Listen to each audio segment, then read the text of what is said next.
మీ business ఏదైనా మీ ఊర్లో promotion చేయాలంటే అది సుమన్ టీవీతోనే సాధ్యం. ఇప్పుడే సంప్రదించండి. మౌలానా అబుల్ కలాం ఆజాద్ గారి జయంతి సందర్భంగా జరుపుకునే జాతీయ విద్యా దినం ఈ రోజు ఖమ్మం జామియా మస్జిద్ సెంటర్ లో నిర్వహించడము, దానికి ఖమ్మం పట్టణ ప్రముఖులు, లయన్స్ క్లబ్ సభ్యులు, పెద్దలు, జర్నలిస్టులు అందరూ హాజరు కావడము, దాన్ని జయప్రదం చేయడము చాలా సంతోషించదగిన విషయము.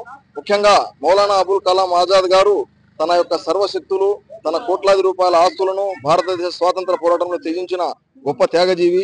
జాతిపిత మహాత్మా గాంధీ అడుగుజాడల్లో నడుస్తూ జవహర్ లాల్ నెహ్రూ, సర్దార్ పటేల్, డాక్టర్ బిఆర్ అంబేద్కర్ లాంటి ఎందరో మంది మేధావుల సరసన ఈ దేశానికి స్పష్టమైన పటిష్టమైన పునాదులు నిర్మించడంలో సఫలీకృతమైన గొప్ప వ్యక్తి.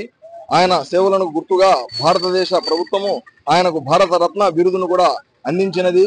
అదేవిధంగా విద్యార్థుల యందు విద్య కోసం ఆయన చేసిన కృషికి గుర్తింపుగా ఆయన యొక్క జన్మదినాన్ని, జయంతిని జాతీయ విద్యా దినంగా, నేషనల్ ఎడ్యుకేషన్ డేగా ప్రకటించడం కూడా సంతోషించదగ్గ విషయము.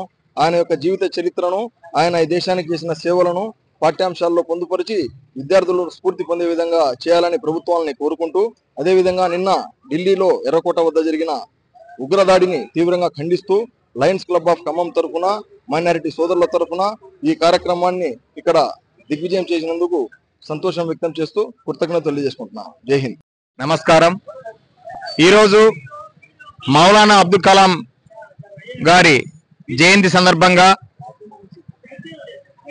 జాతీయ విద్యా దినోత్సవం జరుపుకునే ఈ సందర్భంలో, సంతోషంగా జరుపుకునే ఈ సందర్భంలో నిన్న ఢిల్లీలోని ఎర్రకోట మెట్రో స్టేషన్ దగ్గర జరిగినటువంటి కారు బాంబు పేలుడు దుర్ఘటనలో ఆసువులు బాసినటువంటి కుటుంబాలకి మా లయన్స్ క్లబ్ ఆఫ్ ఖమ్మంతో పాటుగా ఇక్కడ సమావేశమైనటువంటి ఖమ్మం పెద్దలు అందరి సమక్షంలో జామియా మసీద్ ఎదురుగా ఈరోజు ఈ కార్యక్రమాన్ని ఏర్పాటు చేసి అందరం ముక్త కంఠంతో ఆ దాడిని ఖండిస్తున్నాము.